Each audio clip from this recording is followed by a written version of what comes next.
Hello everyone and welcome to another Halloo Caesar review. Tonight I am reviewing a digital adaptation of the card game by AEG, Mystic Vale. It is on iPad, iPhone, Android, all of those good things, and the Switch, which I was really excited about. It does support crossplay, so I can play on my Switch against someone who's has it on their iPhone or iPad or Android. So that's really cool. There's also local play where you can do pass and play type thing.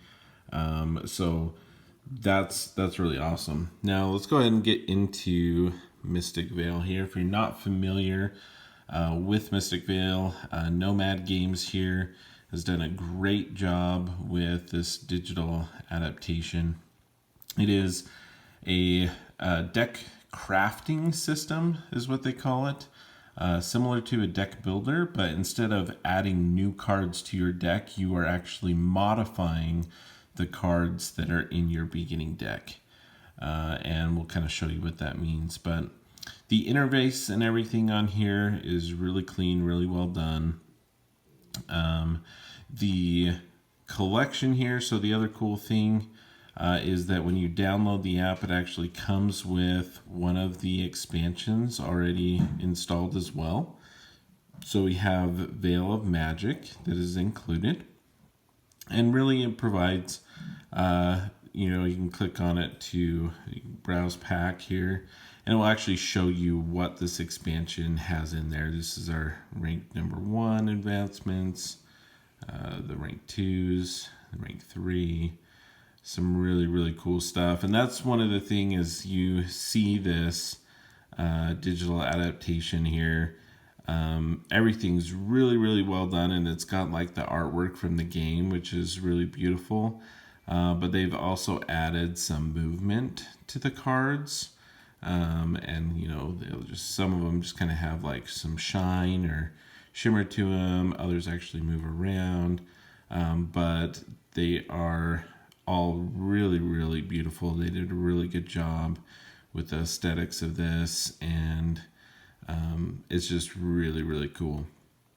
So it comes with some other Vale cards, the rank 1 and 2 Vale cards as well. And so, it just adds some more replayability to the game. So pretty cool. There's also 2 others that you can purchase. And I have played these others that are on my phone that Nomad Games provided for review, and they are really cool as well. So as you get into these, again, you can look at them. This first one here, again, just more cards. They play around with different things, like adding like a bunch more like curse or spoil type icons, doing some really cool stuff there. Like this one's pretty intense. While it's on your deck, if you spoil, you actually gain 4 victory points and get to take another turn. It could be difficult to pull off, but you may want to stack this with a bunch of those spoil icons, these little red icons, to try to get that, and it'd be pretty cool. It's nice to when that happens. You have all the different Vale cards as well. Like this throne room was pretty substantial for 12 points. But this one adds leaders, which are basically some special cards that go in there. Usually you can sleeve like up to 3 cards in 3 advancements for 1 card. You can have 3 different things. These leaders, if you play with the leaders, they take up a whole card. Which really isn't a problem. I really actually enjoy kind of the leader aspect. And instead of adding to it, what you do is they have different costs associated with them. And if you pay that, then you get to flip the card over. And it increases their power, increases the points that they're worth at the end of the game. Okay, so really cool things. This last one has some additional, again, advancements, Vale cards, leaders, and adds these amulets. It changes up the kind of push your luck element. In the original game, basically you get an extra coin that you can use on another turn, and the amulets change it up so that you can do different things and have a little bit more replayability again and variability with players. You have a little bit of a different feel to the deck when you start with a leader and start with those amulets. They have a pretty cool achievement list here. I've been working through those on my phone. I haven't really played on the iPad much. But let's go ahead and open a game. Pretty good setup menu here. Add the different human players. You can add some bot characters in there.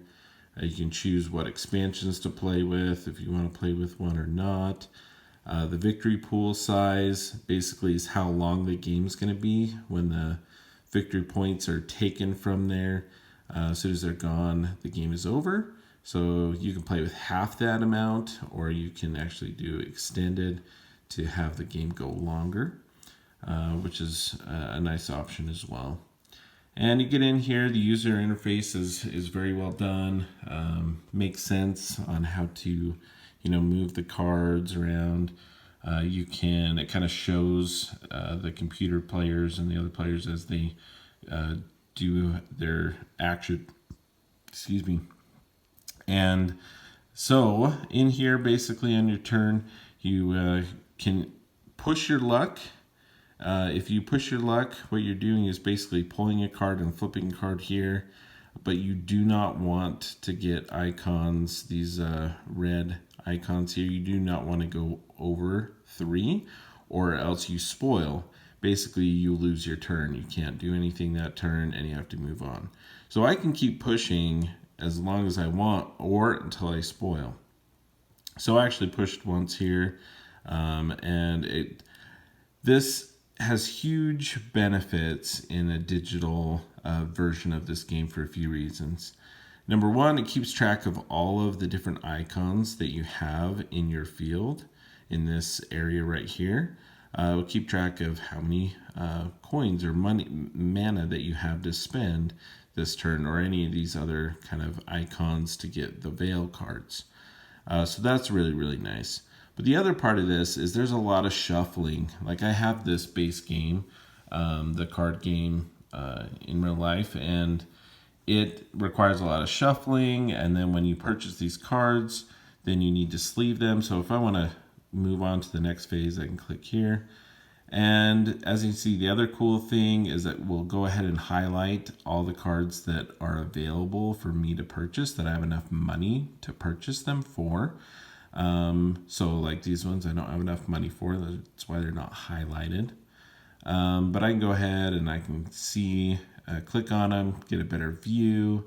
And once I find one that I like, let's say I want this Peacekeeper Druid here, I can either drag it right down to where I want to go. And again, it shows where I can actually place the card. And so, yeah, in this game, you can see there's kind of a top, middle, and bottom. You cannot place originally, or usually you cannot place over these tops unless it's some special card. So I can put this on any of these cards, though, even on a blank one, as a purchase. And then when I'm done with my turn, I can go ahead and click here. I clicked on the card there. And I will move on to the next player. And at the end of your turn, you kind of prep for your next turn so everyone can kind of get an idea of what they're going to be doing on their next turn while the other players take their turn. But it's simple. They have these, swipe up, swipe down. I can look at the Vale cards that are available for purchase, as well as the advancements here. I can go ahead and look and, what is in my discard pile, what's in my field, what are the Vale cards that I have. So some good options there. Everything's just really, really well done. And I've really, really enjoyed it. If I had any issues with it, the digital implementation. Honestly, very little. One of the things, though, is these victory points tokens. These are the tokens. This is the pool that we set at the beginning there. There's 28. Once they're gone, the game's over. And it keeps track of how many, of these victory point tokens people have, as well as the end. When you purchase some of these cards, if I come back up here, the gray ones are counted at the end of the game. They don't take tokens from the pool of victory points, but at the end of the game, this is worth 5 victory points. This is worth 2 victory points. And it will keep track of that as they are added to people's decks, and it will show where everyone's at. But the problem is that the numbers on here are really hard to read sometimes. I wish that was a little bit easier to read. But other than that, you can, click through the user interface and see. You can click on the other people's fields, see what cards they have, potentially, if they're going to have a big turn this turn or whatever it is. So you can kind of look at that. But yeah, really, really great interface. Really, really cool. It keeps track of all the numbers for you. And again, like I said, you don't have to do any shuffling. And cleanup for this game is really big too. As you can imagine, you're taking all these cards and sleeving them into these other ones. And then at the end of the game, you have to remove all those cards from the sleeves and sort them all out again. And so I really, really enjoy this digital version because it just really helps you not having to deal with any of that setup or the cleanup or the shuffling throughout the game. So for me, this is a perfect opportunity for a great digital version, and they did a really, really good job with this. The Switch, it also has a really good interface here. When you have it on handheld mode, you can use the touch screen, so it has that capability. The switching back and forth, sometimes it feels like it can be a little finicky as you're sifting through the cards. But again, with the remotes, but again, the touch screen makes it pretty nice to just easily move around and select things. So across the board, Mystic Vale, they've done a great job. It is a great game to begin with, but I actually really, really like this digital version because it keeps you away from that kind of extra work. It does all the adding up for you. It makes it really easy highlighting the cards, which is really, really nice. So Nomad Games did a great job. AEG has this wonderful product. They have even more expansions to this Mystic Vale. So I hope Nomad Games can work with AEG and even add more expansions to this because it's a really, really fun game. And they've done a really great job with that. And that is how Lou sees it.